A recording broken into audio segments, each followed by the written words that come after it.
João Leite, uma boa noite, é um prazer ter você aqui com a gente, que está participando dessa festa maravilhosa, pela primeira vez aqui em Boston, nos Estados Unidos, o craque da bola. E você não é um craque, você é uma lenda. Muito obrigado, prazer revê-lo. E uma alegria muito grande, empolgação mesmo de estar em Boston e acompanhar essa premiação dos melhores do futebol, o esporte que é tão caro para todos nós brasileiros. Ele fincou raízes aqui nos Estados Unidos também, a ponto de termos tantos jogadores, né, tantos atletas brasileiros jogando tão bem aqui. Então nós criamos um outro Brasil aqui e com algo que é tão importante para nós, que é o futebol. Estou muito feliz, foi um pouco cansativa a viagem, mas eu fiz questão de vir. Sentia que era uma obrigação minha estar aqui, junto com os brasileiros, junto com os atletas. É a minha história também, né? Você acompanhou bem, com muito esforço, treinando, até a titularidade no Atlético e chegar à seleção brasileira.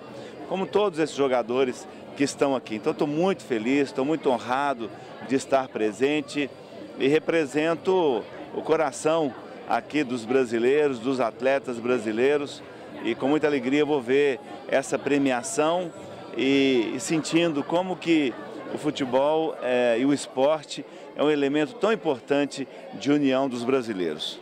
Obrigado.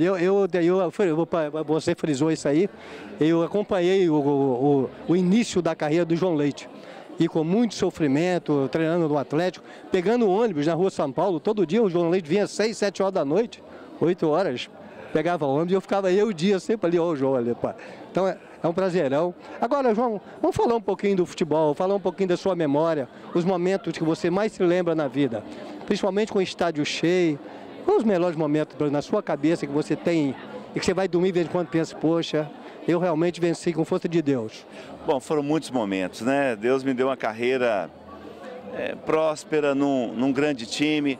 O Atlético, naquela altura, vivia um planejamento com Tele Santana como técnico do time principal, Barbatana do time juvenil, e nós éramos reconhecidos permanentemente. Treinávamos com o time principal do Atlético, o time campeão de 1971, e o Tele Santana acompanhando a gente sempre. E aquelas gerações tiveram muito sucesso, né? Saíram do juvenil do Atlético, jogadores como Reinaldo, Paulo Isidoro, Marcelo, Cerezo, né? Heleno. Foi uma safra impressionante. Anteriormente já tinha saído Vantuir, Humberto Ramos. Que geração fantástica. Getúlio, né? A gente vai lembrar de muita gente aqui. Então o Atlético marcou. Isso é inesquecível, né? Encontrar com esses jogadores, para a gente é uma alegria. Recentemente o Vantuir fez 60 anos. Graças a Deus. E nós fomos lá visitá-lo, eu, Heleno, Paulo Isidoro. E ele tinha um aspecto dele, assim, uma característica muito engraçada, porque a gente sempre achou ele muito econômico, para não dizer pão duro. Então nós levamos de presente para ele um porquinho, e eu coloquei 5 centavos de real, e o Paulo Isidoro também, o Heleno. Que é gozador também. E ele ficou numa satisfação de ganhar aquele presente. Mas sem dúvida que foram as finais do Campeonato Brasileiro. E a final da Libertadores também de 81 com o Flamengo. A final de 77 com o São Paulo. Maracanã, pronto. E via aquela gafada. Pois é. A final de 77 no Mineirão, algo inédito, não? Atlético campeão brasileiro, invicto, como artilheiro, defesa menos vazada. Nós empatamos o jogo final com o São Paulo. E perdeu nos pênaltis. Fomos para a prorrogação e perdemos os pênaltis. E depois, em 80, no Maracanã, 2 jogos, um no Mineirão, vencemos 1-0 e perdemos o Maracanã 3-2. E depois veio a final de 81 da Libertadores, um jogo extra no Serra Dourada, um jogo que durou, você se lembra bem, 20 minutos. Né? José Roberto Reit apitou 20 minutos de jogo. Aos 20 minutos ele expulsou o Reinaldo, o Éder reclamou, ele expulsou o Palinho, o Chicão e por último o Osmar Guarnelli. E nós ficamos com menos jogadores que o regulamento determina e saímos. É muito interessante lembrar esse episódio porque era um jogo da Libertadores. patrocinado pela Confederação Sul-Americana. Então nós poderíamos ter um árbitro boliviano, colombiano, peruano, argentino, poderia ser um paulista, um gaúcho. Qualquer um mesmo. Mas a Confederação Sul-Americana, ela escalou um árbitro carioca para um jogo de um time carioca contra um time mineiro, um jogo de Libertadores. Então foi uma passagem muito ruim, mas lembrar esse tempo, né? Aquele time do Atlético foi ex-campeão mineiro, né? De 78 a 83, venceu todos os campeonatos, ganhou a Conmebol de 92, então é uma alegria lembrar disso. Mas se você cobrasse de mim, qual foi a sua grande alegria no futebol?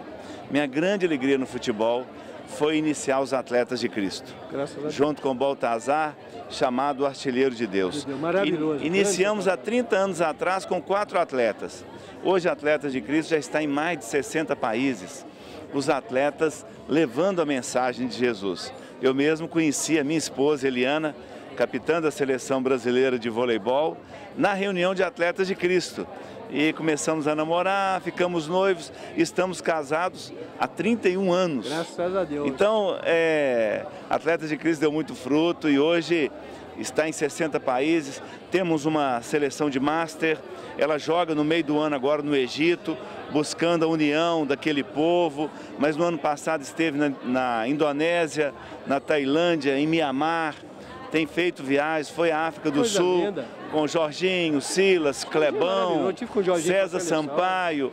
Então esse pessoal continua fazendo esse trabalho de união dos povos através do futebol, nesse caso, através do esporte. Do povo e do mundo. Isso que nós estamos vendo aqui nessa noite, nessa reunião de tantas pessoas, por causa desse futebol, por causa desse esporte, e eu não podia faltar nessa noite, né? A família do futebol. A família do futebol. Agora, João Lei, vamos falar um pouquinho, você que faz parte da comissão, entendeu?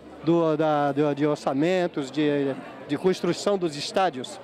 O presidente da FIFA, o José Blatter, criticou o Brasil dizendo que as reformas dos estádios estariam atrasadas e que isso seria uma complicação. Você que está lá dentro, você realmente acha que o presidente da FIFA tem razão ou ele gosta de aparecer de vez em quando? Bom, é importante dizer que Minas Gerais está bem, né? Tanto o Mineirão quanto a Independência, o planejamento feito pelo governo do estado, eles estão corretamente. O governo federal atrasou um repasse, mas Minas Gerais aportou recursos do Tesouro do estado de Minas Gerais para que o Mineirão e o Independência fiquem prontos. Eles estão perfeitamente dentro do planejamento, os prazos estão sendo obedecidos. Então nós vamos ter o Mineirão, por exemplo, para a abertura da Copa das Confederações, tranquilamente. Então Minas Gerais está em dia com o dever de casa. Agora, São Paulo sequer começou o estádio. Isso é um absurdo. Então tem um atraso nas obras do Maracanã, o Internacional não dá certeza da entrega do Beira-Rio, então nós temos que ter humildade e reconhecer que Mr. Blatter ele tem razão, ele está fazendo um alerta ao Brasil. E mais grave do que os estádios, eu considero que são as outras infraestruturas, que são muito importantes, como os aeroportos, né? Os recursos muito demorados para os aeroportos. Belo Horizonte está fazendo um grande trabalho para possibilitar que tenhamos mais hotéis, mas é importante dizer que a infraestrutura aeroportuária, especialmente no Brasil, ela pode fazer com que a gente passe vergonha ao receber os turistas de fora. O governo federal tem que agir mais rápido na liberação dos recursos para dotar os nossos aeroportos de condição de receber esses visitantes. É interessante que aquele instrumento de aproximação dos aeroportos, no Brasil nós temos aquele modelo 1 e 2, né? Por exemplo, Confins é 1. Quem está homologado com 2, que é uma aproximação de praticamente 300 metros ou 30 metros, Guarulhos, Galeão e Brasília. Quer dizer, nós não temos a aparelhagem que os Estados Unidos têm, que a Europa tem. Então, o governo tem que investir nisso, para que a gente possa ter condição. Você imagina, nós estamos na Copa do Mundo e avião não desce, por exemplo, em Belo Horizonte, não desce na Bahia, por falta de um equipamento, por falta de um instrumento importante. Então, o Mr. Blatter tem suas razões, nós temos que ter responsabilidade o governo brasileiro. E olha, interessante, falavam muito a mobilidade urbana, o metrô. Não há tempo mais para a construção de metrô, está muito próxima à Copa do Mundo. Então nós vamos ter aí Minas Gerais em dia, com seus estádios, preocupação com São Paulo, que faria a abertura da Copa do Mundo. Iniciou. Nós, de alguma forma, ficamos assim, satisfeitos porque o Mineirão vai estar pronto e pode fazer a abertura da Copa do Mundo em 2014. Graças a Deus. João, prazerão. Rever meu amigo de volta. Prazer. Entendeu? E sempre a gente está aqui. Tão bonita, né? E quem sabe a gente vai estar lá no Mineirão aí, o Fábio, para a gente estar apoiando a Copa da Confederação. E cobrar, através da imprensa internacional, o andamento das obras no resto do Brasil. Isso mesmo. Um prazerão, muito obrigado. Tá bom. Prazer.